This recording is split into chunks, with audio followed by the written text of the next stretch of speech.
स्वागत है आप सभी का हमारे YouTube चैनल में। और आज हम लोग इस वीडियो में डिस्कस करने वाले हैं एक्सरसाइज 7A, जो कि आपका साउंड चैप्टर से है। तो शुरुआत करते हैं अपने सबसे पहले मल्टीपल चॉइस क्वेश्चंस के साथ। With respect to sound waves, पहला क्वेश्चन है ये कि with respect to sound wave which of the following statements are correct. अब साउंड वेव के बारे में आप जानते हैं, लॉन्गिट्यूडनल वेव्स है, मैकेनिकल वेव्स का एक फॉर्म। आपको बताना उसके अकॉर्डिंग जो है कितनी बातें इसमें से सही हैं। पहला है कि maximum displacement of a particle on either side of its mean position is called the amplitude of wave. Wave की बात करें तो ये मैं वेव का फॉर्म बना रहा हूं। रेयर फ्रैक्शन और कॉम्प्रेशन को इस तरीके से शो किया जाता है। ये कॉम्प्रेशन, ये रेयर फ्रैक्शन, ये जो है मीन पोजीशन है।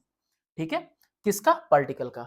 तो हमें पता है कि ये जो हाइट है, ठीक है, maximum displacement on either side, चाहे इधर हो चाहे इधर हो, इसी को एम्पलीट्यूड बोलते हैं। ये पता है हमें, पहली बात सही है।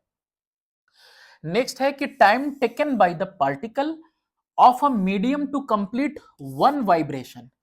एक वाइब्रेशन, इट मींस ये पूरा एक वेव साइकिल कंप्लीट करने में जो टाइम लगता है that is called time period. और ये बात भी बिल्कुल करेक्ट है। तो पहली बात सही है और दूसरी भी। नेक्स्ट है आपका कि the number of vibrations made by the particle of a medium in 1 second is called the frequency. Frequency होती क्या है? पर सेकेंड, है ना, 1 सेकेंड में कितना वेव साइकिल बन रहा है उसको कहते हैं फ्रीक्वेंसी। ये बात भी बिल्कुल करेक्ट है। लास्ट है the frequency of a wave is different than the frequency of the source producing it. Frequency source से अलग कैसे हो सकती है?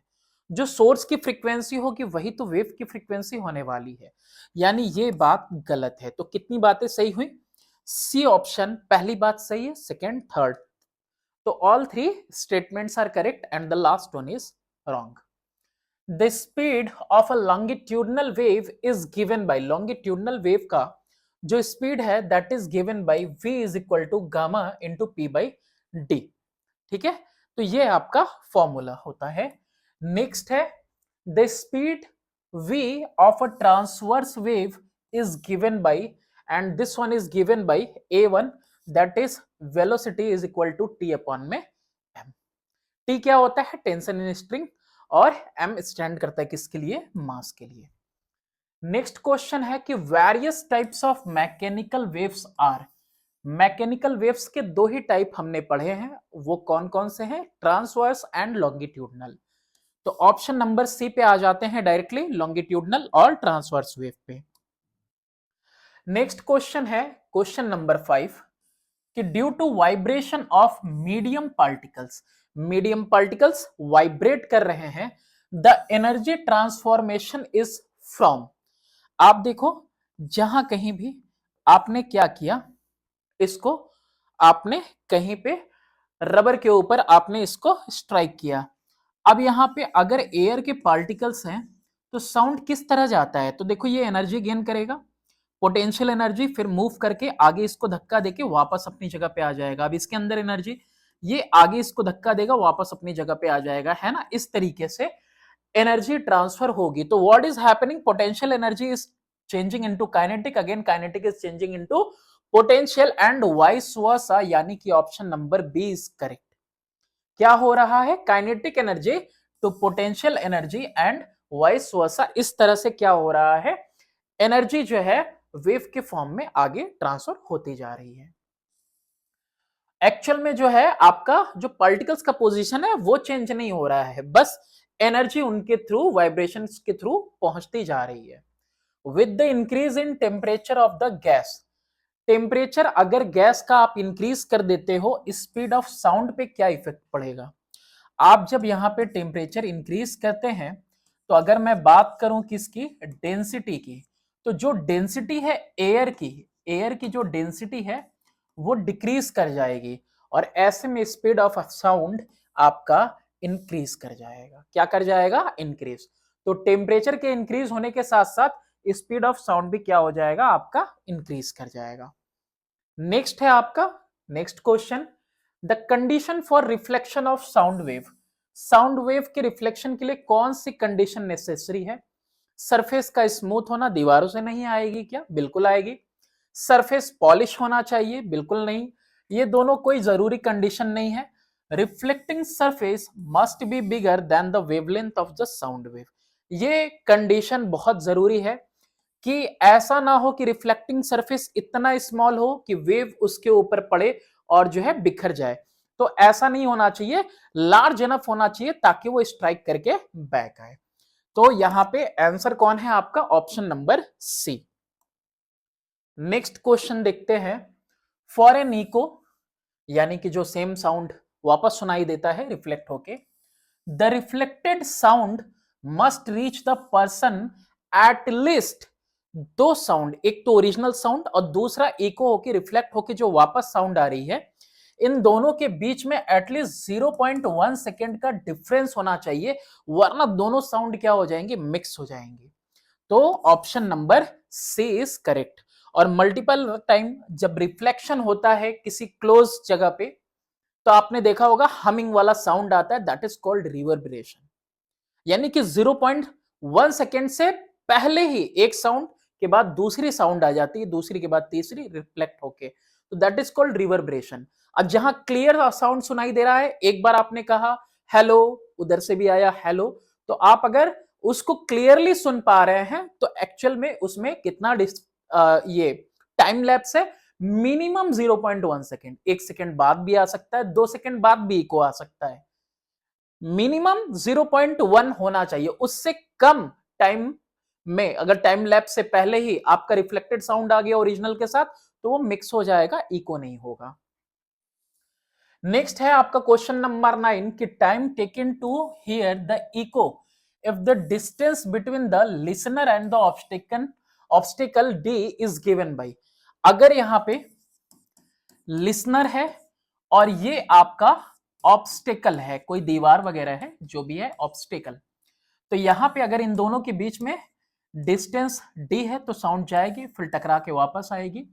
तो यहां पे आपका पूछ रहा है कि टाइम, तो time is equal to 2 × d by V. V क्या है? Velocity of sound in air.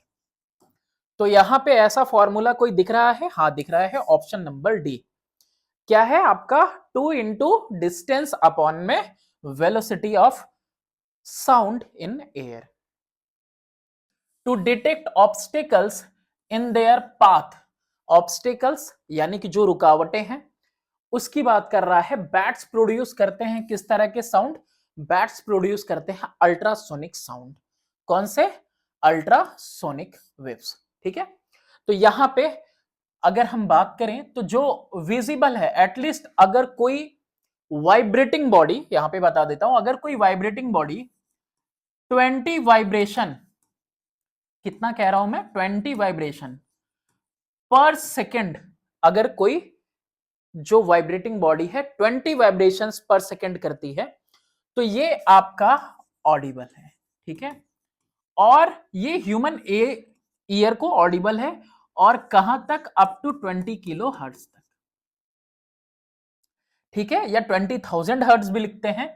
इसके अगर बिलो जाते हैं तो बिलो वाला ही कहलाता है आपका इंफ्रासोनिक वेव्स, और इससे एबव जाते हैं, एबव जाते हैं इससे, तो यही कहलाता है आपका अल्ट्रासोनिक वेव्स। ठीक है, और ये जो ऑडिबल रेंज है, इसको कहते हैं हम लोग सोनिक वेव्स। ठीक है, तो इसको हम लोग हेयर कर पाते हैं। नेक्स्ट क्वेश्चन है क्वेश्चन नंबर आपका 11। With respect to ultrasonic waves, ultrasonic waves जो अभी हमने देखा उसके रिस्पेक्ट में, which of the following statement is correct? इसमें से सही बात कौन सी है? पहला है कि they travel undeviated through a long distance. ये बिना डेविएट हुए जो है लंबी दूरी तक जा सकते हैं।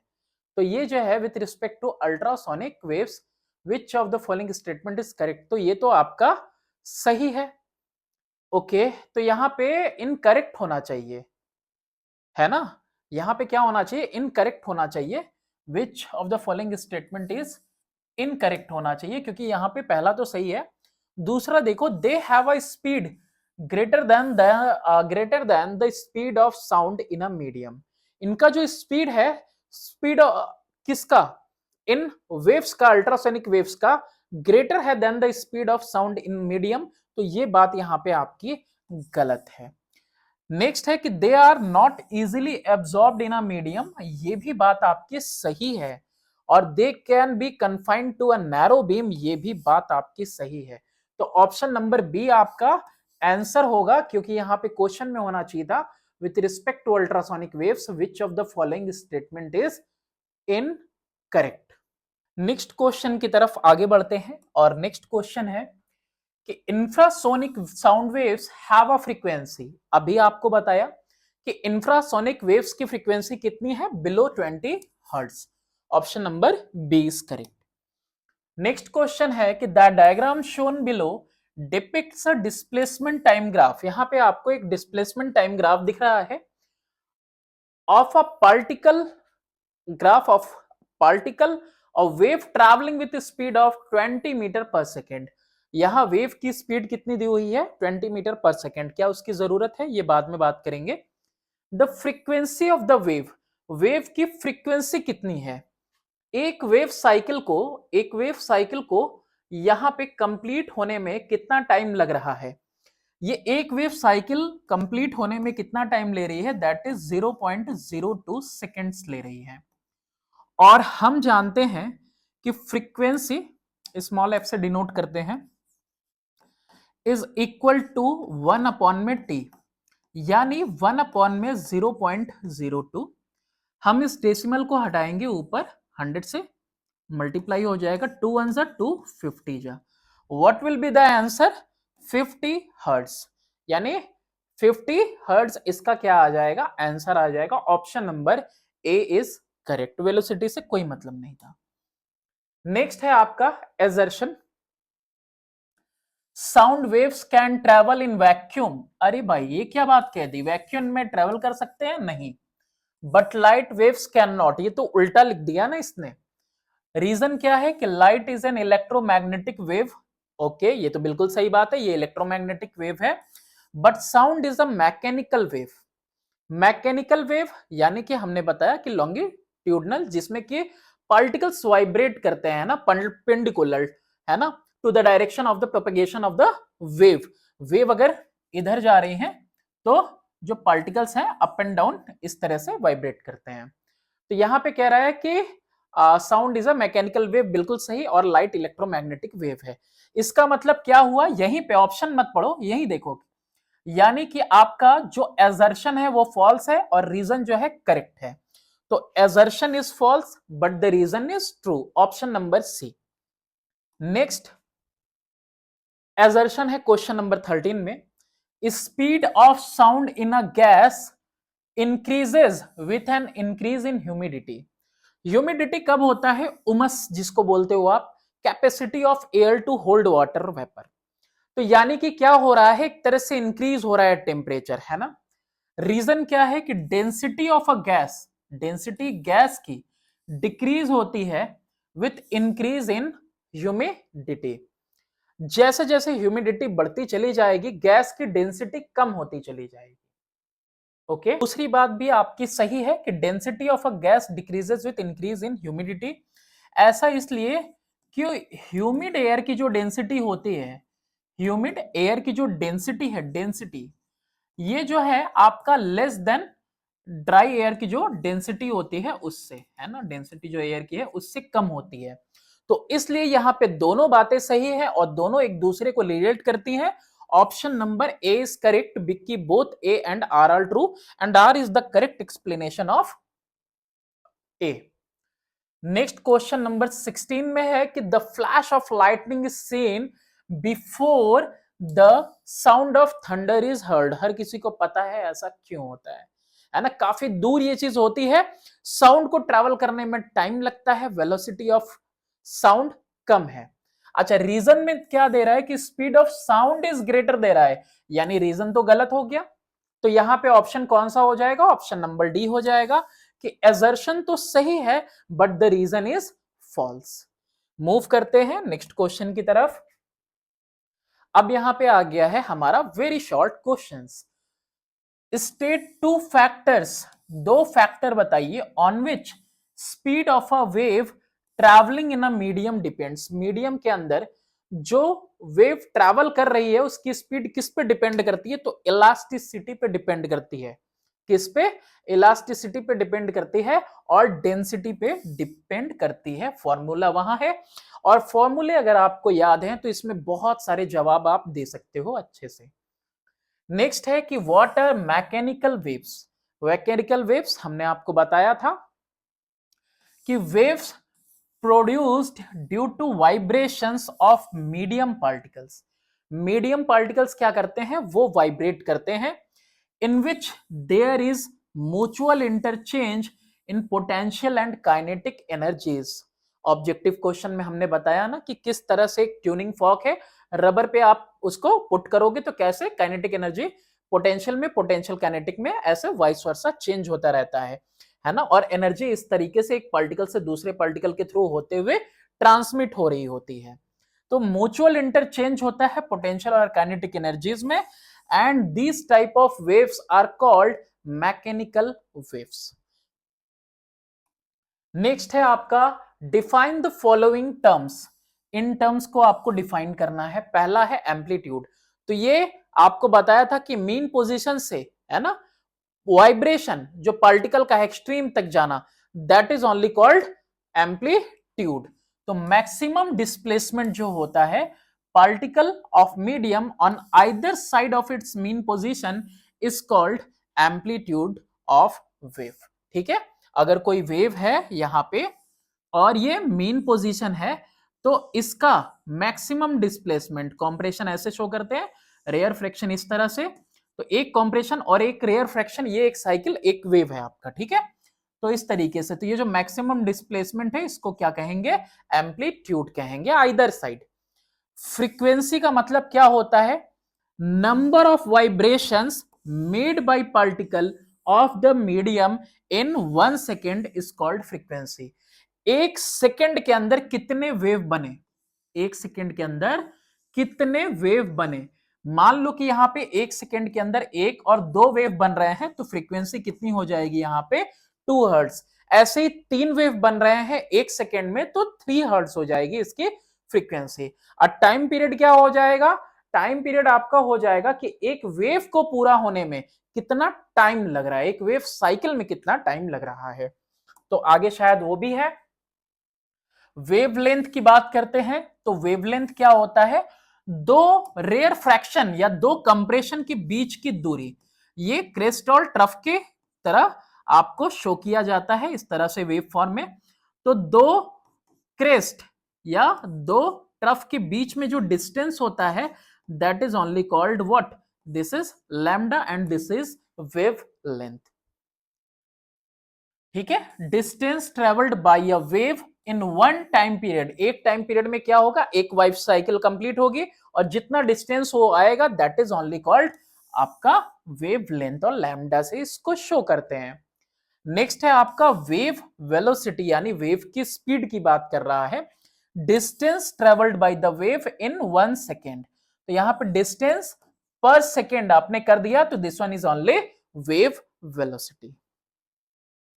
नेक्स्ट है आपका क्वेश्चन नंबर 3। क्वेश्चन नंबर 3 में है कि a wave passes from one medium to another medium. कोई दो मीडियम, एक मीडियम से अनदर मीडियम की तरफ आपका वेव जा रही है।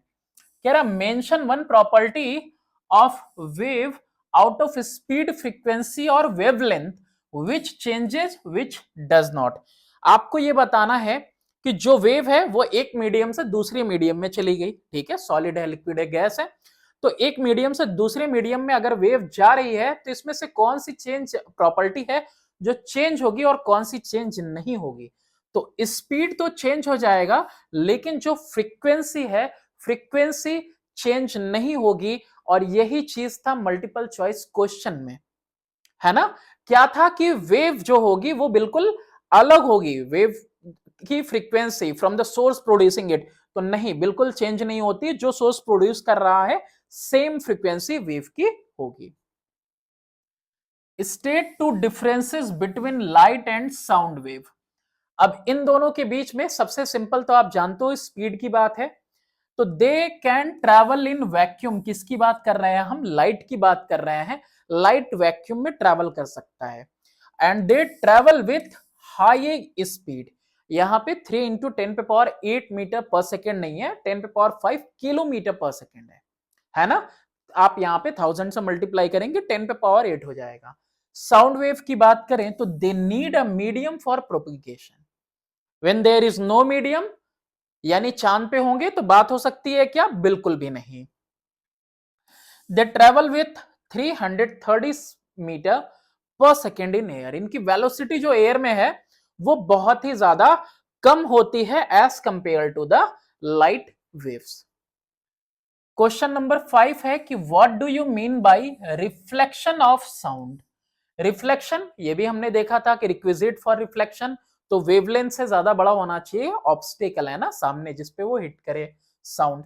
नेक्स्ट आपसे पूछ रहा है state one condition for the reflection of sound wave. यह एक बता ही दिया मैंने, वेवलेंथ से ज्यादा बड़ा होना चाहिए, ऑब्स्टेकल सामने की दीवार वगैरह कुछ भी।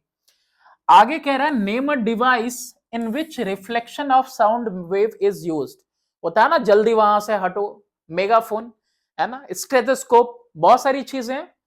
Return of sound wave on striking a surface such as wall, metal sheet.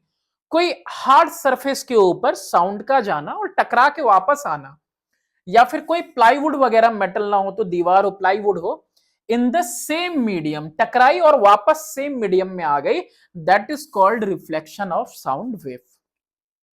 और ऐसे में अगर दो डिस्टिंक्ट आवाजें सुनाई देती हैं 0.1 सेकेंड के इंटरवल से ज्यादा टाइम लगता है तो इसका मतलब क्या होता है, echo. Condition for the reflection of a sound wave is that size of reflecting surface, जिस भी हार्ड सरफेस पे साउंड पड़ रहा है, it should be bigger than the wavelength of the sound wave.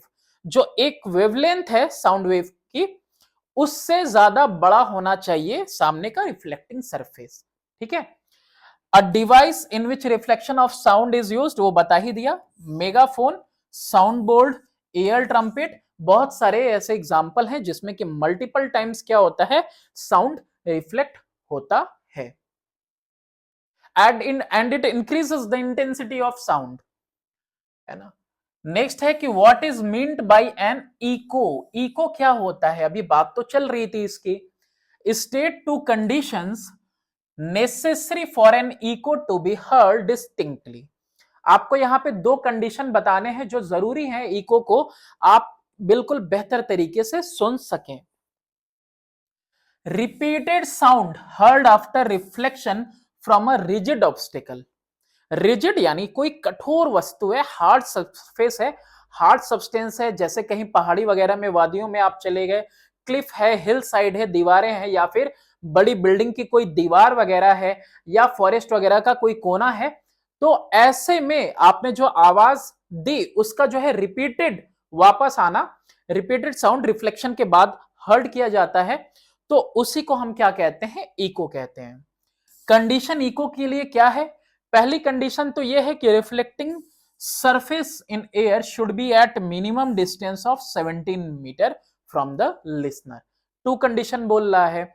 और यहां पे दूसरी कंडीशन क्या है,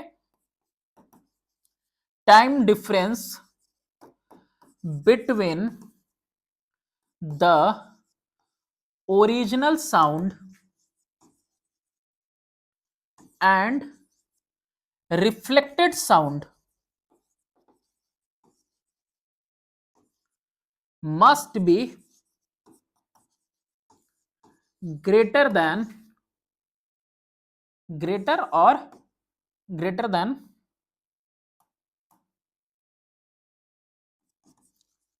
और इक्वल टू 0.1 सेकेंड। ठीक है, पूरी बात नहीं लिख पा रहा हूं, तो 0.1 सेकेंड मिनिमम इंटरवल होना चाहिए, ठीक है ना। मस्ट बी ग्रेटर देन और इक्वल टू, यहां लिख देता हूं ग्रेटर देन और इक्वल टू, ठीक है। या फिर should not be less than भी कह सकते हो, should not be less than 0.1 second. 0.1 second से कम हुआ, ठीक है, तो 0.1 सेकेंड से अगर कम हो जाएगा तो फिर साउंड आपको सुनाई नहीं देगा, मतलब ओरिजिनल साउंड आपके रिफ्लेक्टेड साउंड के साथ मिक्स हो जाएगा, तो ऐसे कंडीशन में रिवर्बरेशन होगा। ठीक है, तो क्लियर साउंड सुनने के लिए क्या चाहिए, दो कंडीशन, वो दोनों हमने आपको बता दिया। रिफ्लेक्टिंग सरफेस बड़ा होना चाहिए और दूसरा ओरिजिनल साउंड और रिफ्लेक्टेड साउंड के बीच में 0.1 सेकेंड का एटलीस्ट इंटरवल हो। A man standing at a distance of 12 metre, ये तो अभी हमने देखा कि मिनिमम डिस्टेंस की रिक्वायरमेंट कितनी है, 17 मीटर। तो अगर कोई बंदा 12 मीटर है क्लिफ से, will he be able to hear a clear echo of his sound, क्या उसको क्लियर इको सुनाई देगा साउंड का, यानी रिफ्लेक्टेड साउंड रिफ्लेक्ट होके उसके पास सुनाई दे। तो 12 मीटर की डिस्टेंस पे अगर है, मिनिमम डिस्टेंस कितना होना चाहिए, 17 मीटर होना चाहिए, तो नहीं, उसको सुनाई नहीं देगा, क्योंकि साउंड को वापस रिटर्न आने में लेस देन 0.1 सेकेंड का टाइम लगेगा। ठीक है, ये टाइम एक्चुअल में मिनिमम कितना होना चाहिए, कम से कम 0.1 सेकेंड होना चाहिए। ये भी एक कंडीशन है टू हियर एन इको। या तो डिस्टेंस लिख लो, या तो नहीं, डिस्टेंस ही लिखना है ना, क्योंकि 12 मीटर है इसलिए। State two applications of an echo, echo के एप्लीकेशंस बताइए, यूज क्या है। डिटरमाइन होता है इससे स्पीड ऑफ साउंड, कैसे डिटरमाइन होगा, आप एयर में हैं, आपने कोई एक रिफ्लेक्टिंग मीडियम ले लिया, आप किसी एक जगह पर खड़े हो जाइए, ठीक है, और आप यहां पे स्टॉप वॉच ले लो जो कि टाइम को 0.1 सेकेंड में मेजर कर सके, और आप कभी एक बार आपने चिल्लाया और आवाज वापस आई, तुरंत नोट डाउन करो, फिर दूसरी बार किसी और डिस्टेंस पे जाओ, फिर दूसरी बार भी आप कैलकुलेट करो, फिर ऐसे ही 2-3 बार 4 बार आप कर सकते हो। आप अपना ऑब्जर्वेशन देखो और ऑब्जर्वेशन से आपको स्पीड निकल जाएगी कि किस स्पीड से जो है वो साउंड आपके पास आ रहा है। ठीक है, आपने क्या पढ़ा है, time is equal to 2D/V। तो टाइमर लिया है आपने, तो V is equal to 2D/T। तो कई बार एक्सपेरिमेंट्स करोगे तो जो एवरेज वैल्यू आएगी वो आपको पता चल जाएगी। ठीक है, आप डिस्टेंस तो नाप ही ले रहे हैं, साथ में आपने क्या लिया है, स्टॉप वॉच, और आपको जैसे ही इको सुनाई दे रहा है आप उससे टाइम भी मेजर कर ले रहे हो कि कितने सेकंड के बाद आपको इको सुनाई दे रहा है, और ऐसे आप कैलकुलेट कर सकते हो। Next, Echos find their applications in sound ranging and echo depth sounding। Sound ranging में क्या होता है, यहां पे लगातार ट्रांसमीटर भी होता है और रिसीवर भी होता है, तो लगातार जो है यहां पे साउंड भेजा जाता है, साउंड वेव्स भेजे जाते हैं अल्ट्रासोनिक, और ये कहीं पर भी, जैसे शिप वगैरह हो, चाहे कहीं पे हो, एनिमी का अगर कोई प्लेन वगैरह आ रहा है या फिर कोई समंदर में शिप वगैरह कोई दूसरी आ रही है, तो साउंड वेव्स चारों तरफ जाती हैं और टकरा के वापस आती हैं, तो उस टाइम डिफरेंस से पता चल जाता है कि एनिमी का अगर कोई जहाज वगैरह है या फिर हवा में कोई एरोप्लेन वगैरह है तो वो कितनी दूरी पे है, और इससे जो है आप जो है मेजर कर सकते हो, किसको मेजर कर सकते हो, डेप्थ किसका, सी का। तो बहुत सारी इसके एप्लीकेशंस हैं इको के। नेक्स्ट क्वेश्चन है कि explain how the speed of sound can be determined by the method of echo. अभी यहां पे हमने आपको यही बात तो समझाई कि यही वो तरीका है जिससे आप क्या कर सकते हो, आप कैलकुलेट कर सकते हो speed of sound. In order to determine the speed of sound in air, आपको क्या करना है, अगर आपको साउंड की स्पीड पता करनी है एयर में, sound produced from a place at a known distance D at least 50 metre, है ना, 50 मीटर के करीब ले लो from the reflecting surface, time interval T लिखो, in which the echo reaches the place where the sound was produced. एक जगह पे खड़े हो गए, साउंड को प्रोड्यूस किया, वापस कितनी बार, एटलीस्ट 50 मीटर, कुछ भी ले लो, वहां पे तो बस ऐसे ही लिख दिया। तो कोई भी एक डिस्टेंस से आप पर्टिकुलर 20 से ज्यादा लेना, इतना लोगे तो कम से कम आपका 0.1 सेकेंड से ज्यादा टाइम लगेगा, तो आपको कैलकुलेट करने में आसान होगा। Is noted by stop watch से आप कैलकुलेट करो, और फिर उसके बाद v equal to total distance यानी ट्वाइस डिस्टेंस साउंड का प्रोड्यूस होना फिर उसके बाद रिफ्लेक्टिंग सरफेस पे पढ़ के वापस आना, तो इसीलिए 2D, ट्वाइस इनटू डिस्टेंस, जो आपके और रिफ्लेक्टिंग सरफेस के बीच में डिस्टेंस है, that one is only D। तो ये ट्वाइस कवर कर रहा है कौन, साउंड। तो इस फॉर्मूले से आप कैलकुलेट कर लेंगे। नेक्स्ट क्वेश्चन है question number 10। State the use of echo by bat, dolphin and fisherman. अब फिशरमैन के लिए तो क्या आ गया, गैजेट्स की तरह आ गया है, अमेजोन पे भी है ना, कि उससे जो है आपका साउंड वेव्स निकलेंगी और टकरा के वापस आएंगे और इमेजिंग प्रोड्यूस होगा, और उससे एक्यूरेसी से पता भी चल जाता है, पता चलता है कि कितने डिस्टेंस पे फिशेस हैं। Use of echo by bat, bat किस तरह यूज करते हैं, तो ये प्रोड्यूस करते हैं अल्ट्रासोनिक वेव्स, और बैट्स प्रोड्यूस भी करते हैं और डिटेक्ट भी करते हैं sounds of very high frequency. किसकी बात कर रहे हैं, अल्ट्रासोनिक, यानी कि 20 किलोहर्ट्ज से ऊपर। वाइल फ्लाइंग, जब ये उड़ रहे होते हैं तो bat produce sounds of very high frequency and this sound gets reflected from obstacle falling in their path. अब लगातार ये आवाजें निकाल रहे हैं और आगे की तरफ बढ़ रहे हैं। ये जो आवाजें निकल रही हैं, अल्ट्रासोनिक वेव्स प्रोड्यूस हो रहे हैं, वो टकरा के वापस भी आ रहे हैं। तो ये जो है उनके पाथ में जो भी ऑब्स्टिकल है या प्रे है, उससे टकरा के वापस आती हैं आवाजें। And by hearing the echo, जो रिटर्न साउंड आया है उसको सुन के, they come to know where the obstacle are even in the dark and fly safely without colliding with them. तो इनको प्रे के बारे में भी पता चल जाता है, कोई रुकावट है, ऑब्स्टिकल है, उसके बारे में भी पता चल जाता है, जो इको आती है ना उसकी वजह से। Use of echo by dolphins, dolphin भी प्रोड्यूस करती है ultrasonic waves and by hearing their echoes they detect their enemy. ठीक है, इसके इको से किसी भी सरफेस यानी एनिमी से टकरा के वापस आएगी आवाज, तो इनको उससे इनको पता चल जाता है कि आसपास एनिमी है या नहीं। Use of echo by fisherman, exact position of shoal of fish in the sea can be detected by sending a pulse of ultrasonic wave from a very high frequency vibration into sea and receiving the echo from shoal of fish। तो actually में है क्या कि देखो water में है, यहां पे इन्होंने प्रोड्यूस किया, चारों तरफ जो है यहाँ पे रेस जा रही हैं चारों तरफ। अब जहां से टकरा के वापस आती हैं, जहां पे बहुत सारी मछलियां हैं, तो उसका इमेज इनको मिल जाता है और एग्जैक्ट डिस्टेंस भी कैलकुलेट करके वो गैजेट बता देता है। टोटल टाइम कैलकुलेट किया जाता है टू एंड फ्रो जर्नी का, यानी कि जो यहाँ पे अल्ट्रासोनिक वेव्स प्रोड्यूस किए गए वो, और वापस जो उनका रिटर्न बैक रिफ्लेक्शन आया वो, इस टू एंड फ्रो जर्नी को यहाँ पे कैलकुलेट किया जाता है वेव को, और पोजीशन फिश की कैलकुलेट कर ली जाती है d equal to v into t by 2 से, और एग्जैक्ट लोकेशन पता चल जाता है, और वाटर में जो स्पीड है वो भी नोन रहती है 1400 मीटर पर सेकेंड के करीब। How do bats avoid obstacle in their way, इससे जस्ट पहले किस तरह से वो यूज करते हैं, सेम चीज यहां पे लिखी हुई है, सेम आंसर है, इससे पहले वाला यही वाला आंसर यहां पे मैंने मेंशन किया है। क्वेश्चन नंबर है आपका 12। What is meant by sound ranging, sound ranging का मतलब क्या है, give use of sound ranging.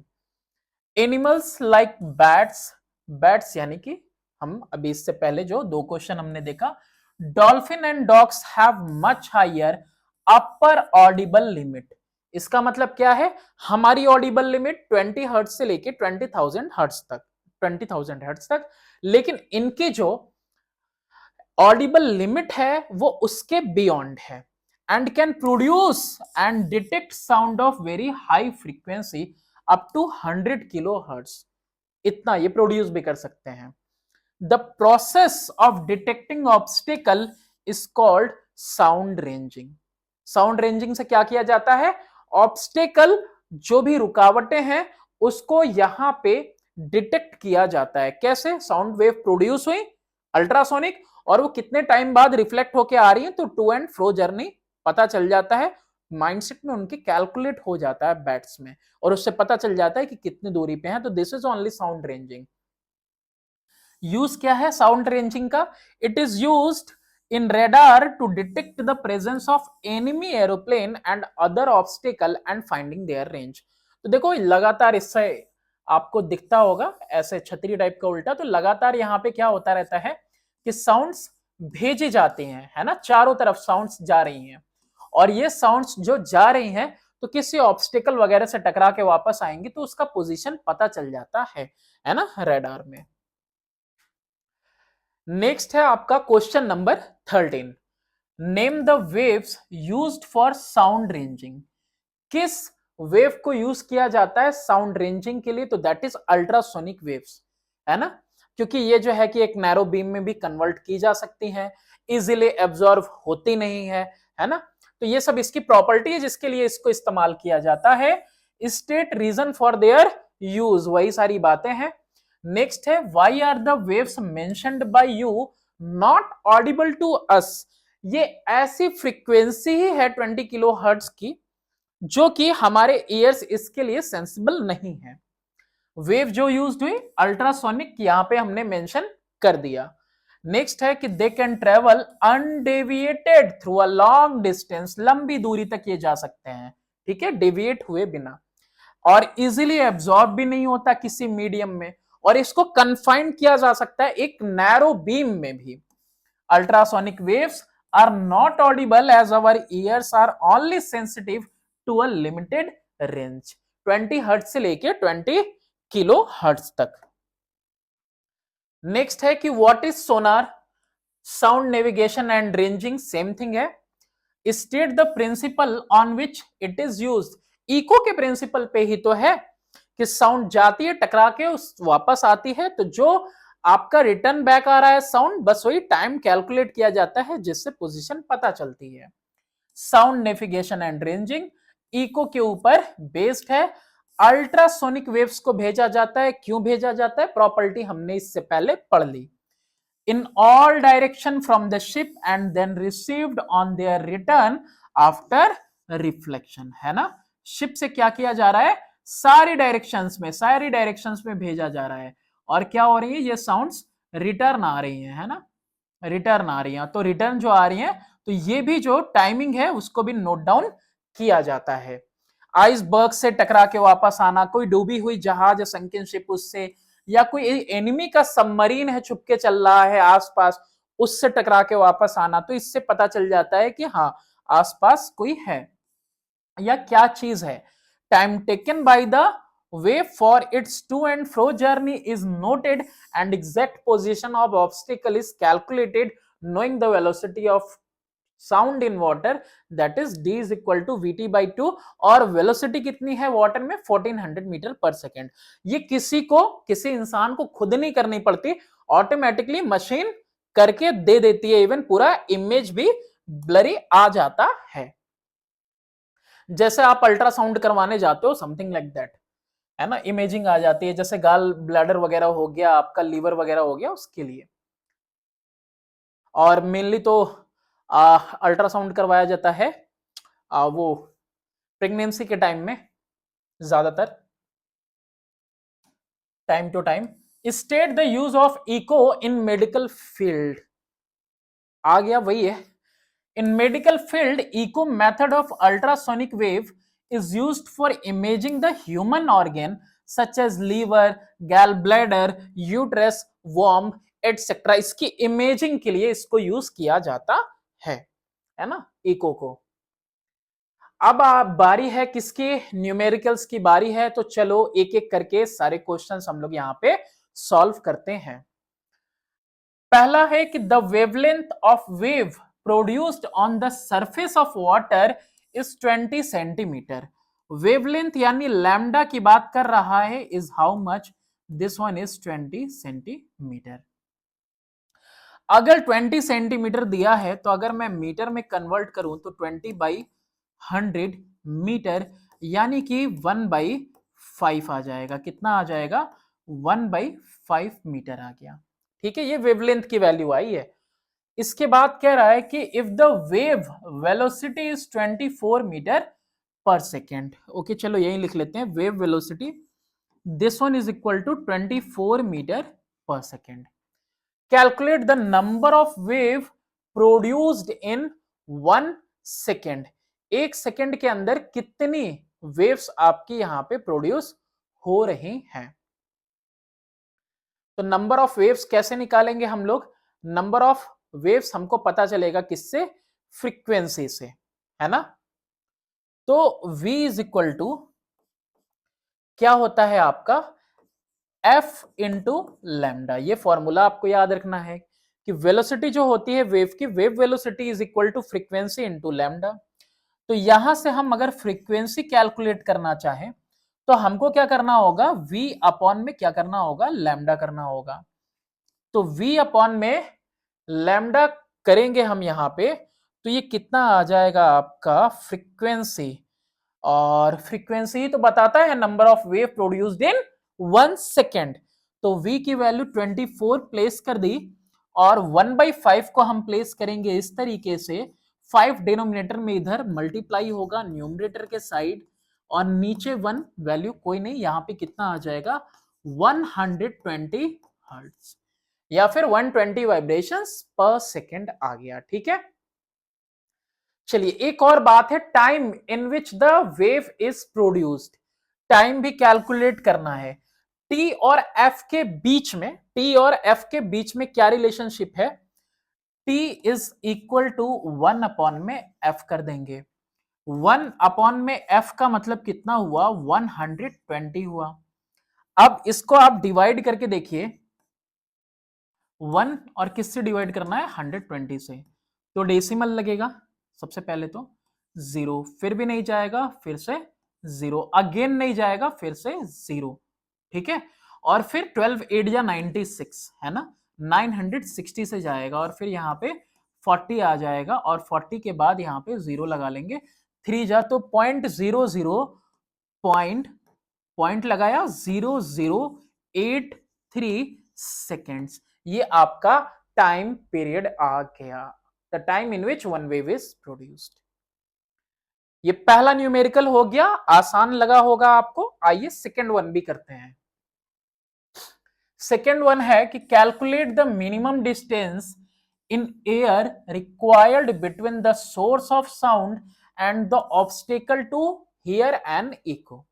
Speed of sound in air is given 350 metre per second. यहां एक चीज आपको लिखना होगा, या आपको मालूम है तो मेंशन करो, to hear an echo minimum sound interval must be 0.1 second between original sound and reflected one. तो देयरफॉर टाइम कितना हो गया? 0.1 सेकेंड। वेलोसिटी यहां पे दी हुई है 350 मीटर पर सेकेंड, और आपको मैंने बताया था d is equal to v into t upon में 2। एक ही फॉर्मूला है, you just have to interchange it. कितना कुछ आ जाएगा? वेलोसिटी 350 इंटू टाइम 0.1 अपॉन में 2। ये जो डेसिमल देख रहे हो यहाँ पे 0 कैंसिल हो जाएगा, मल्टीप्लाई हो जाएगा, 1 हो जाएगा। 35/2 how much it will come? 17.5 metre. तो 17.5 मीटर ये मिनिमम डिस्टेंस है in air to hear an echo, अगर स्पीड ऑफ साउंड कितनी है? 350 metre per second in that air. Next question है, what should be the minimum distance between the source and the reflector in water so that the echo is heard distinctly। अब आपको पता है कि minimum time interval कितना होना चाहिए जिसके बाद इको सुनाई दे क्लियरली, तो दैट इज 0.1 सेकेंड यहां पे। ठीक है, इतना टाइम लगना ही चाहिए, इसके बाद ही इको सुनाई देना चाहिए। तो टाइम यहां पे मेंशन है, और इसके बाद आपका वेलोसिटी इन वाटर कितना दिया हुआ है? That is 1400 metre per second. अब यहां से again same formula, d is equal to v into t upon में 2 अप्लाई कीजिए आप, velocity that is 1400, t 0.1 second upon में 2, डेसिमल अगेन यहां पे एक जीरो यहां पे कैंसिल हो जाएगा, 140/2 क्लियरली कितना आता है ये 70 मीटर। तो what is the minimum distance in water to hear an echo, that is 70 metres. Next question इसके बाद है क्वेश्चन नंबर आपका 4। क्वेश्चन नंबर 4 में है a man standing 25 metre away from a wall produces a sound and receives the reflected sound. कोई बंदा है वो कहां खड़ा है, 25 मीटर अवे है, किससे, यहां पे दीवार से 25 मीटर अवे है, इसने आवाज प्रोड्यूस की और इसको इको सुनाई दिया। Calculate the time after which he receives the reflected sound if the speed of sound in air is 350 metre per second. तो वेलोसिटी कितनी है 350 metre per second. Distance between the source and the reflect, ये reflecting obstacle जो है उसके बीच में, reflector के बीच में 25 मीटर का है। Time is equal to 2d upon में v। 2d इसका मतलब 2 इंटू 25 और v का मतलब हुआ आपका 350। यहां पे आप कैलकुलेट कर सकते हो इसको डायरेक्टली, बल्कि ऐसे कर लो कि 50 अपॉन में 350। अभी ज्यादा क्लियर है, जीरो विल कैंसिल जीरो, 5 1 जा 5 7 जा 1/7 सेकेंड्स, और 1/7 सेकेंड्स को आप डेसिमल में चेंज करेंगे 0.143 second. This is the time interval. Next one क्या पूछ रहा है, will the man be able to hear a distinct echo, of course he'll be able to hear it, yes. और पूछ रहा है explain the answer, because the reflected sound is heard after 0.1 second. यहां पे लिख सकते हो कि 0.143 सेकेंड जो है वो ग्रेटर है किससे, 0.1 सेकेंड से, या फिर यहां पे डायरेक्टली लिख दो आफ्टर 0.143 सेकेंड। और वी नो दैट कि मिनिमम जो टाइम इंटरवल होना चाहिए वो कितना होना चाहिए, 0.1 सेकेंड। जो रिफ्लेक्टेड साउंड हो वो 0.1 सेकेंड के बाद सुनाई दे। नेक्स्ट क्वेश्चन की तरफ आगे बढ़ते हैं, और नेक्स्ट क्वेश्चन है हमारा question number 5। A radar sends a signal with a speed of 3 into 10⁸ metre per second. Velocity यहां पे दी हुई है 3 इंटू 10⁸ मीटर पर सेकेंड। इतनी रफ्तार से सिग्नल भेजा गया to an aeroplane at a distance of 300 kilometre. Distance कितना है, 300 किलोमीटर भी लिख सकते हैं, या फिर 3 और इसके बाद 000 मीटर भी लिखा जा सकता है, या फिर आप इसको क्या लिख सकते हैं 3 इंटू 10⁵ मीटर, ये लिख सकते हैं। After how much time is the signal received back after reflection from the aeroplane. तो एरोप्लेन को सिग्नल भेजा गया 300 किलोमीटर दूर था, फिर वापस टकरा के सिग्नल वापस आएगा, तो आपको बताना है कितने टाइम बाद वो वापस सुनाई देगा, रिसीव होगा। तो आपको क्या निकालना है, एक्चुअली में टाइम कैलकुलेट करना है, और टाइम क्या होता है आपका 2d अपॉन में v। 2 इंटू डिस्टेंस की बात करें तो 2 इंटू 3 इंटू 10⁵ मीटर, ये आपका डिस्टेंस है, वही है ना डिस्टेंस 3 इंटू 10⁵। अपॉन में वेलोसिटी की अगर बात करें तो वेलोसिटी है आपका 3 इंटू 10⁸ मीटर पर सेकेंड। 3 से 3 कैंसिल हुआ, नेक्स्ट स्टेप में 2 इंटू 10⁵, और ये ऊपर जाके -8 हुआ आपका पावर, तो 2 into 10⁻³ second. This is the time interval, इतने कम टाइम में ही वो वापस सुनाई देगा। कितना हुआ ये 0.002 सेकेंड, ठीक है। 1000 से आप क्या कर लीजिए, इसको डिवाइड कर लीजिए, तो इतने कम टाइम में। नेक्स्ट क्वेश्चन देखते हैं। नेक्स्ट क्वेश्चन है क्वेश्चन नंबर 6। क्वेश्चन नंबर 6 में है कि a man standing 48 metre away from a wall fires a gun. अब यहां पे कह रहा है कि कोई बंदा है, वो वॉल से कितनी दूरी पे है, यहां पे 48 मीटर के डिस्टेंस पे ये खड़ा है। Calculate the time after which an echo is heard और speed of sound in air is 320 metre per second. Distance भी है और वेलोसिटी भी है।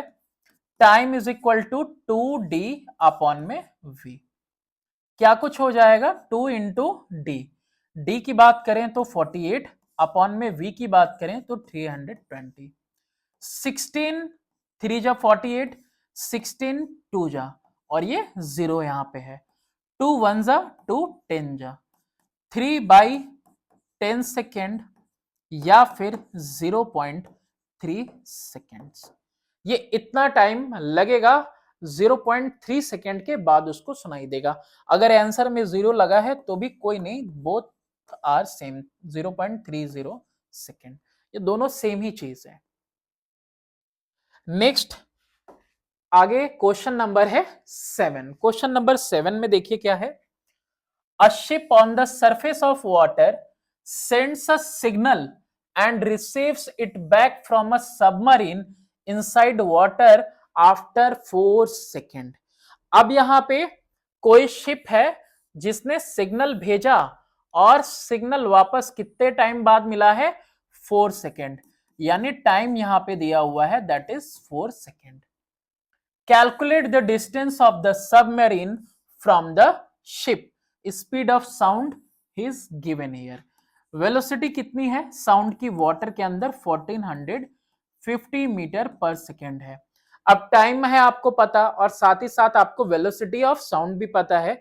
आपको कैलकुलेट करना है डी, और डी की वैल्यू होगी v इंटू टी अपॉन में 2, है ना। इस क्या पता करना है, calculate the distance of the submarine from the ship. Okay ठीक है बिल्कुल। वेलोसिटी कितनी है 1450, टाइम कितना लगा 4 सेकेंड अपॉन में 2, 2 से 2 टाइम्स में 4 गया। 1450 इंटू 2, 1400 का ट्वाइस कर दो 2800, 50 का 2 कर दो 100, टोटल आ गया आपका 2900 मीटर। और अगर किलोमीटर में भी लिखना है तो 2.9 किलोमीटर। आप जैसे चाहो इसको यहां पे मेंशन कर सकते हो। नेक्स्ट क्वेश्चन की तरफ आगे बढ़ते हैं और नेक्स्ट क्वेश्चन है आपका क्वेश्चन नंबर 8। क्वेश्चन नंबर 8 में है कि a pendulum has a frequency of 5 vibration पर सेकेंड। हाँ ये क्वेश्चन भी देखो थोड़ा कायदे का, एक तरह से कह सकते हो अच्छा क्वेश्चन है। एक ऑब्जर्वर है, स्टार्ट करता है पेंडुलम को and Fyers a gun simultaneously. 5 vibration पर सेकेंड पेंडुलम, और एक साथ गन लिया, ऐसे गन लिया, शॉट किया और इसको चालू कर दिया। He hears eco from the Cliff after 8 vibration of the pendulum. जब इसको आवाज सुनाई दी, जो गन इसने फायर की थी उसकी आवाज जो सुनाई दी, वो 8 वाइब्रेशन के बाद सुनाई दी, है ना। पेंडुलम में 8 वाइब्रेशन हो चुके थे।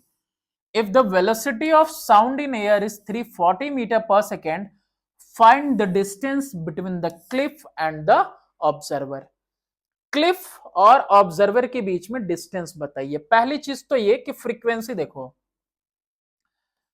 5 वाइब्रेशंस इन 1 सेकेंड, देयरफॉर एक वाइब्रेशन कितने टाइम में होगा, एक वाइब्रेशन 1/5 सेकेंड में होगा। एम आई राइट, ये बात समझ में आई कि नहीं। 5 वाइब्रेशन करने में 1 सेकेंड लगता है, तो एक वाइब्रेशन के लिए ज्यादा से कम पे जा रहे हैं, डिवाइड करना होगा। अब 1 से जाएंगे हम 8 वाइब्रेशन पे, 8 वाइब्रेशन कितने टाइम में होगा। अगेन ये जो डिवाइड किया था, अब छोटे से बड़ी वैल्यू पे जाएंगे तो मल्टीप्लाई कर देंगे, और ये जो वैल्यू आएगी ये कितनी आएगी 8/5, और ये 5 1 जा 5, 5 6 जा 30, 1/6 सेकेंड। और यही तो टाइम इंटरवल है। 8 वाइब्रेशन के बाद ही तो उसको आवाज सुनाई दी इको की, यानी 1.6 सेकेंड उसको लगा, इसके बाद इसको सुनाई दिया है इको। वेलोसिटी भी गिवन है यहाँ पे, ये इसको लिख दे रहा हूं मैं, ये वेलोसिटी है। आपको निकालना क्या था, find the distance between the Cliff and the observer. Distance का फॉर्मूला क्या होता है, v इंटू टी अपॉन में 2 होता है। v की वैल्यू कितनी दी हुई है 340, इंटू टाइम का वैल्यू कितना दिया हुआ है 1.6, अपॉन में कितना कर देंगे 2 से मल्टीप्लाई करिए, सॉरी डिवाइड करना है ना, ये डेसिमल तो पहले रिमूव कर दो, जीरो को कट कर दो, डेसिमल रिमूव हुआ, जीरो कट हो गया, दोनों साथ में मल्टीप्लाई कर दोगे 1.6 को 10 से तो 16 हो जाएगा, तो हो गया 16, 2 1 जा 2 8 जा। 34 में किसका मल्टीप्लाई करना है आपको, 8 का मल्टीप्लाई करना है। 8 4 जा 32, 8 3 जा 24 और 3 7 2 72 metre. This is the required distance, और ये वो डिस्टेंस है जो किसके बीच में है, ये ऑब्जर्वर और क्लिफ के बीच में। क्वेश्चन नंबर है 9। नाइन्थ क्वेश्चन में है, a person standing between two vertical Cliff produces a sound. दो वर्टिकल क्लिफ के बीच में प्रोड्यूस करता है साउंड। ओके, इसको थोड़ा सा हम बना लेते हैं। एक क्लिफ 1 है, फिर इसके बाद यहाँ पे क्लिफ 2 है, और ये बंदा बीच में खड़ा है, ठीक है, शक्तिमान बनके। कह रहा है कि 2 सक्सेसिव इकोज, 2 इकोज सुनाई दे रहे हैं, यानी दोनों रिफ्लेक्टेड साउंड है। कितने इंटरवल के बाद, 4 सेकेंड और 6 सेकेंड के बाद सुनाई दे रहे हैं। Calculate the distance between the cliffs. Cliffs के बीच में आपको बताना है कि डिस्टेंस कितना है। Speed of sound in air दिया है 320 मीटर पर सेकेंड। एक साउंड तो यहां से सुनाई दी, D1 ले लेते हैं, दूसरी साउंड इधर से सुनाई दी, D2 ले लेते हैं। यहां पे मैं मान लेता हूं पहला वाला साउंड आया है 4 सेकेंड पे, दूसरा वाला साउंड आया है 6 सेकेंड पे। तो यहां पे स्पीड ऑफ साउंड दोनों तो हवा में ही है, सेम मीडियम है, तो यहां पे दोनों के लिए 320 होगा वेलोसिटी। लेकिन यहां पे दो कंडीशन हो जाएंगी। D1 की वैल्यू अगर हमें निकालनी है तो ठीक है, कोई दिक्कत नहीं। वेलोसिटी 320 मीटर पर सेकेंड है। अब यहां पे वेलोसिटी तो हो गई T1 जो कि 4 सेकेंड है, तो therefore D1 is equal to, D1 की वैल्यू कितनी आएगी, D1 की वैल्यू आएगी आपकी V इंटू T1 अपॉन में 2 करने से। वेलोसिटी कितनी है 320, इतनू टाइम कितना लगा 4 सेकेंड का, अपॉन में 2, 2 1 जा 2 2 जा 320 इंटू 2 640 मीटर्स। ये आपका पहला डिस्टेंस आया है, यानी पहली वाली क्लिफ से वो कितनी दूरी पे है, 640 मीटर के डिस्टेंस पे है, जो इको उसको सुनाई दिया है पहला 4 सेकेंड पे। यही अगर हम वेलोसिटी को सेम ही रहेगा, यहां पे D2 की वैल्यू कैलकुलेट करते हैं, T2 टाइम सेकेंड इको के लिए, इसकी वैल्यू है 6 सेकेंड। तो यहां पे आपका D2 कितना निकलेगा, सेकेंड क्लिफ से ये दूरी निकलेगी V इंटू T2 अपॉन में 2। वेलोसिटी 320 सेम, और टाइम कितना लगा 6 सेकेंड का, अपॉन में 2, 2 1 जा 2 3 जा, ये कितना आ गया 960 मीटर। ये आपका सेकेंड डिस्टेंस आ गया। यानी दूसरा वाला जो इको हुआ वो उस इंसान से उस क्लिफ की दूरी कितनी है 640 और 960। तो टोटल डिस्टेंस या फिर डिस्टेंस बिटवीन क्लिफ, डिस्टेंस कितना है इनके बीच में, D1 प्लस D2। जैसा कि हमने यहां पे डायग्राम भी शो किया है, तो यही दिखा रहा है D1 और D2 640 प्लस 960। देखो 9 और 6 कितना होता है 1500 होता है, और ये 60 40 100 और ऐड हो गया, how much it will be 1600 metres.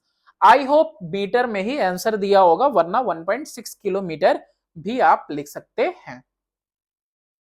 चलिए, अगर क्वेश्चंस आपको समझ में आ रहे हैं, न्यूमेरिकल्स आसान लग रहे हैं, तो प्लीज अपने दोस्तों के साथ भी शेयर कीजिए। प्री बोर्ड का टाइम चल रहा है और इसके बाद बोर्ड भी आने वाला है बहुत जल्द। नेक्स्ट क्वेश्चन है question number 10। A person standing at a distance x in front of a cliff Fyers a gun. तो यहां पे इसको भी मैं बना देता हूं कि एक क्लिफ है, क्लिफ के सामने कोई खड़ा है। ठीक है, ये भी बहुत इंपॉर्टेंट क्वेश्चन है, आप इसको भी नोट डाउन कर लेना। तो यहां पे कोई बंदा है जो क्लिफ से किस डिस्टेंस पे खड़ा है, x डिस्टेंस पे खड़ा है, फायर करता है गन को, और गन भी इसके हाथ में मैं थमा देता हूं, चल भाई चला ले तू भी, है ना। ये ऐसे, अरे कुछ भी, चलो चला लिया इसने gun. Another person B standing behind the person A, person A के पीछे एक और दूसरा बंदा खड़ा है इसके पीछे। ये रहा कोई सेकंड पर्सन जो इसके पीछे खड़ा है। Eight a distance y from the Cliff, यहां पे आपको गलती नहीं करनी है, यहां पे ये डिस्टेंस कितना है, y है पूरा का पूरा क्लिफ से ये y डिस्टेंस है। अगर हम कहें कि इन दोनों के बीच में कितना डिस्टेंस है, तो y टोटल डिस्टेंस है माइनस ये x वाला डिस्टेंस करेंगे तो ये वो डिस्टेंस होगा ये जो इन दोनों पर्संस के बीच में है। अच्छा, the person hears two sounds, इसको दो आवाजें सुनाई देती हैं। फायर्ड शॉट, जब शॉट फायर किया गया, after 2 second and 3 seconds respectively. अब यहां से सबसे पहला लॉजिक क्या है, पहला लॉजिक यही है, आपको ये चीज कॉमन सेंस है आपके पास, ये जो फायर किया गन, तो पहली जो आवाज सुनाई दी है ना 2 सेकेंड के बाद, ये ओरिजिनल साउंड इसको सुनाई दिया होगा, और ये जो 3 सेकेंड के बाद जो साउंड सुनाई देगी वो इको की साउंड होगी, यानी रिफ्लेक्टेड साउंड यहां पे इसको सुनाई देगी। ठीक है, जो गन की है। तो calculate x and y, take speed of sound 320 metre per second, यही चीज इसने बोल रखा है यहां पे। हाँ, तो यहां पे आप देखो, सबसे पहली चीज क्या है, यहां पे मेंशन करना होगा कि after 2 second he heard the original sound of gun shot, okay, and after 3 seconds he heard the echo of it। ठीक है, अब यहां पे सबसे पहली चीज, अगर मैं इन दोनों के बीच में अगर देखूं तो डिस्टेंस कितना है, आपका y माइनस एक्स डिस्टेंस है, और याद रखना यहां पे 2d/v मत लगा देना, ये ओरिजिनल साउंड है, डायरेक्ट ऑब्जर्व कर रहा है। तो डिस्टेंस की ये वैल्यू हो गई, और वेलोसिटी आपको दी हुई है 320 मीटर पर सेकेंड। टाइम निकालना है, तो टाइम क्या होता है आपका, डिस्टेंस अपॉन में क्या होता है, स्पीड। ठीक है, तो यहां पे आपको निकालना क्या था, डिस्टेंस निकालना था, है ना। यहां पे डिस्टेंस इज इक्वल टू कितना हो जाएगा आपका, वेलोसिटी इंटू टाइम हो जाएगा। वेलोसिटी कितना है 320, 2 से डिवाइड नहीं करेंगे क्योंकि डायरेक्टली ये ऑब्जर्व कर रहा है ना, डायरेक्ट साउंड आ रहा है इन दोनों के बीच में, यहीं से फायर हुआ, पहला साउंड यहीं आ गया, फिर दूसरा वाला साउंड जो है कि यहां पे जाएगा और फिर वापस से रिफ्लेक्ट होके इसके पास आएगा। तो पहला वाला sound 320 into 2, how much it will be, 640 metre, और ये डी किसके इक्वल है, y माइनस एक्स के इक्वल है। ठीक है, ये डिस्टेंस किसके इक्वल है, y माइनस एक्स के इक्वल है, यानी इन दोनों के बीच में कितना डिस्टेंस है, 640 मीटर। यहां पे निकालना क्या था हमको, कैलकुलेट x एंड y, कोई नहीं दोनों निकालेंगे। फिर दूसरा वाला आप देखो, x प्लस y, ये डिस्टेंस ट्रेवल कर रहा है कौन, साउंड।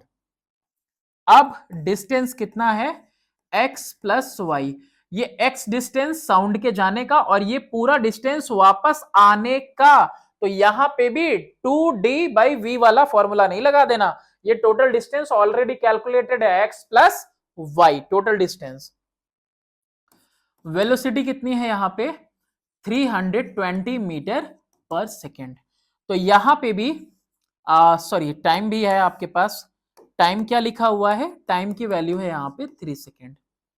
तो ये आपका distance is equal to velocity into time. Distance कौन सा, x प्लस वाई या y प्लस एक्स कुछ भी कह लो, इज इक्वल टू कितना हो गया आपका वेलोसिटी 320 इंटू टाइम 3, 960 मीटर। ये कितना आ गया आपका 960 मीटर आ गया x प्लस वाई का डिस्टेंस। अब आपको पता ही है ये इक्वेशन नंबर 1 है और ये इक्वेशन नंबर 2 है। यहां पे आप लिखिए adding first and second, add करो ऐसे भी, x plus y minus x 960 plus 640, ये x से x कैंसिल हो जाएगा, 2y is equal to 1600, y is equal to 1600 upon में 2 यानी कि 800 मीटर आ गया। y की वैल्यू कितनी है 800 मीटर है, और यहां से देखिए x की वैल्यू कितनी है y माइनस एक्स की 640। तो therefore x is equal to y minus 640, y minus 640। तो y की वैल्यू कितनी है 800 minus 640 is equal to 160 metres. क्या कुछ वैल्यू आएगी आपकी, x की वैल्यू आएगी 160 मीटर और y की वैल्यू कितनी आ गई 800 मीटर्स। तो ये है आपका फाइनल आंसर। आई होप ज्यादा मुश्किल नहीं हुई होगी, ठीक है। चलिए तो फिर आगे बढ़ते हैं अपने नेक्स्ट क्वेश्चन की तरफ, और नेक्स्ट क्वेश्चन है हमारा क्वेश्चन नंबर 11। क्वेश्चन नंबर 11 में है, on sending an ultrasonic wave from a ship toward the bottom of a sea, समंदर के अंदर भेजा गया ultrasonic wave, the time interval between sending the wave and receiving it back is found to be 1.5 second। ये वो time interval है। if the velocity of the wave in sea water is 1400 metre per second, अगर वो velocity आपको दी हुई है, calculate the depth of the sea. तो अगेन यहां पे 2D वाला फॉर्मूला होगा भाई, एक बार तो साउंड जाएगी और एक बार वापस आएगी। तो यहां पे distance is equal to v into t upon में 2 लगेगा। वेलोसिटी 1400 इंटू 1.5 अपॉन में कितना कर देंगे 2। हमने बताया आपको डेसिमल रिमूव करिए, एक जीरो कैंसिल करिए, 140 इंटू 15 दिया है, 2 1 जा 270 से, तो 70 इंटू 15 टेबल कैसे याद करना है, 15 7 जा 105 और ये एक जीरो, ये इतना मीटर हो गया 1050 मीटर। ये क्या है, ये डेप्थ है किसका, सी का। नेक्स्ट क्वेश्चन की तरफ आगे बढ़ते हैं, और नेक्स्ट क्वेश्चन है क्वेश्चन नंबर 12। क्वेश्चन नंबर 12 में है कि figure below shows the distance displacement graph, distance displacement graph है। दो वेव यहां पे दिखाई दे रही हैं, एक थोड़ी सी रेड कलर में है, एक प्रॉपर ब्लैक कलर में है। ये थोड़ा सा जो है क्वालिटी इसकी कम है मुझे लग रहा है। कंपेयर करना है आपको एम्पलीट्यूड, फिर भी देखो यहाँ पे एम्पलीट्यूड यहाँ पे दिख रहा है कि इसकी वैल्यू कहां जा रही है, 10 पे जा रही है, ए वाले की। तो कंपेयर करें एम्पलीट्यूड, तो यहां पे एम्पलीट्यूड किसकी, ए की, तो एम्पलीट्यूड ए अपॉन में एम्पलीट्यूड बी की। अगर हम कंपेयर करें तो ए वाले की कितनी है 10 है, और बी की एम्पलीट्यूड देखो तो ये यहां पे बिल्कुल डायरेक्टली जाके मीट कर रही है किस पे, 5 पे। तो कितना आ जाएगा ये 2/1 और 2:1, ठीक है, 5 2 जा 5 1 जा। आगे कह रहा है wave length of the two waves, wavelength की बात कर रहा है। तो क्लियरली पहले आप डायग्राम देखिए यहां पे, अगर वेवलेंथ की बात कर रहा है ए अपॉन में वेवलेंथ किसकी, बी की। तो इसमें देखिए एक वेवलेंथ क्या होता है भाई, एक पूरे वेव के लिए है ना। तो ये आपका क्रेस्ट हो गया, ये आपका ट्रफ हो गया। तो एक पहले वाले का, ये किसका है, ये ए वाले का है। और ए वाले के लिए वेवलेंथ कितनी आ रही है यहाँ पे, ये आ रहा है आपका 8, है ना। सेंटीमीटर में डिस्टेंस दिया हुआ है, यूनिट तो कैंसिल हो जाएगा, उसका कोई नहीं। रेशियो क्या होगा, रेशियो के अंदर आपका यूनिट नहीं होता ना, सेम क्वांटिटी जो होती है, सेम यूनिट की जो क्वांटिटी होती है उसको हम कंपेयर करते हैं। और अगर डिफरेंट यूनिट्स है तो उसको हम कन्वर्ट करते हैं सेम यूनिट में। तो कंपैरिजन के लिए ही सिर्फ लिखना है हमें। सेकंड वाला देखो, ये रहा आपका बी वाला, और बी वाला जाके यहां पे कंप्लीट हो रहा है किस पे, 16 पे, अपॉन में 16, 8 वन जा 8 टू जा, रेशियो कितना आया 1/2 और 1:2 यहां पे हम मेंशन कर देंगे। चलिए ये हो गया। अब इसके बाद कौन से क्वेश्चन करने, क्वेश्चन हमको करने हैं एक्सरसाइज 7B के। तो यहाँ पे आपका एक्सरसाइज 7 कंप्लीट होता है। और वीडियो अगर अच्छी लगी हो तो please like and subscribe. Thanks for watching.